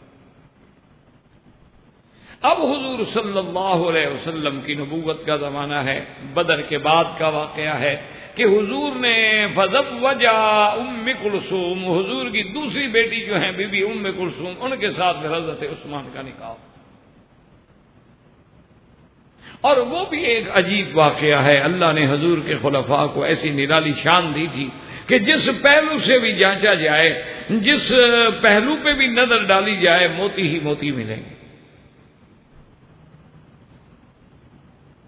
جب بی بی رقیہ رضی اللہ تعالی عنہا فوت ہو گئیں، پہلی بیوی حضرت عثمان کی فوت ہو گئی، ان سے آپ کے بیٹے ہیں عبداللہ، جن کی وجہ سے پھر آپ کی کنیت ہے ابو عبداللہ۔ تو ان کے فوت ہونے کے بعد حضرت امیر المؤمنین عمر بن الخطاب رضی اللہ تعالی عنہ اپنی بیٹی حفصہ کے لیے خود حضرت عثمان کے پاس گئے۔ تو صحاب رسول چونکہ دین کے پابند تھے، ان کا دین میں کوئی استحیا نہیں تھا کہ بیٹی ہے تو بیٹی والا، یہاں ہمارے ہاں تو ہندوانہ رسوم و رواج کے اثر ہوتے ہیں نا کہ جی ہم بیٹی والے جا کے کسی کو کہیں کہ ہماری بیٹی لے لو، کوئی ہے نہیں۔ جیسے بیٹے والے کو کہنے کا حق ہے، بیٹی والے کو بھی کہنے کا حق، جیسے اس کی ذمہ داری ہے ویسے اس کی ذمہ داری ہے، بلکہ بیٹی کی ذمہ داری تو اور زیادہ ہے۔ تو سیدنا عمر رضی اللہ تعالی عنہ نے جب سیدنا عثمان غنی رضی اللہ تعالی عنہ کی خدمت میں آ کے خود پیغام دیا کہ عثمان تمہاری بیوی فوت ہو گئی ہے، میری بیٹی موجود ہے، شادی کرو۔ فسکت عثمان، حضرت عثمان چپ کر گئے، کوئی جواب نہیں دیا، نہ ہاں کی نہ۔ حضرت عمر رضی اللہ تعالی عنہ میں چونکہ جلال تھا، انہوں نے حضرت عثمان کو تو کچھ نہ کہا، لیکن حضور کی خدمت میں آ کے شکایت کی کہ یا رسول اللہ، دیکھا کہ عثمان نے میرے ساتھ کیا کیا؟ ما فعل بی عثمان، حضور نے فرمایا ما فعل بک، کیا ہو گیا؟ انہوں نے کہا حضور میں اپنی بیٹی کا پیغام لے کے گیا باپ ہو کر، اور میں بھی تو قریشی ہوں، میں بھی تو قریش میں سے ہوں، میرا بھی تو کوئی مقام ہے دنیا میں اپنی بیٹی کا پیغام لے کے حضرت عثمان کے باجے پھنسا کا تھا۔ عثمان چپ کر گئے، کہہ دیتے میں نہیں لیتا، بھئی ہاں نہ تو کرو، چپ کر کے بیٹھے رہے۔ حضور صلی اللہ علیہ وسلم مسکرائے، حضور صلی اللہ علیہ وسلم مسکرائے اور فرمایا عمر تم کیوں غصہ کرتے ہو میرے عثمان؟ تمہاری بیٹی کا نکاح اس بندے سے ہوگا جو عثمان سے بہتر ہے، اور عثمان کا نکاح اس لڑکی سے ہوگا جو تمہاری بیٹی سے بہتر ہے۔ حضرت عمر کہتے ہیں مجھے کوئی بات سمجھ نہ آئی کہ حضرت عثمان نے جواب نہیں دیا اور حضور نے ایسا مشکل جواب دے دیا کہ مجھے سمجھ ہی نہیں آئی. واپس آ گیا اور اس کے بعد کہتے ہیں کہ لما تزوج عثمان بام کلثوم، جب عثمان کی شادی حضور نے اپنی دوسری بیٹی ام کلثوم سے کر دی، اب مجھے بات سمجھ آئی کہ حضور نے ٹھیک کہا تھا کہ عثمان کی بیوی وہ بنے گی جو تیری بیٹی سے افضل ہے. کوئی شک نہیں حفصہ بڑا شان ہے، لیکن عمر کی بیٹی ہے، کلثوم تو نبی کی بیٹی ہے. احباب کرام، اس کے بعد اب آپ اس مبارک سلسلے کی CD نمبر 16 سماعت فرمائیں.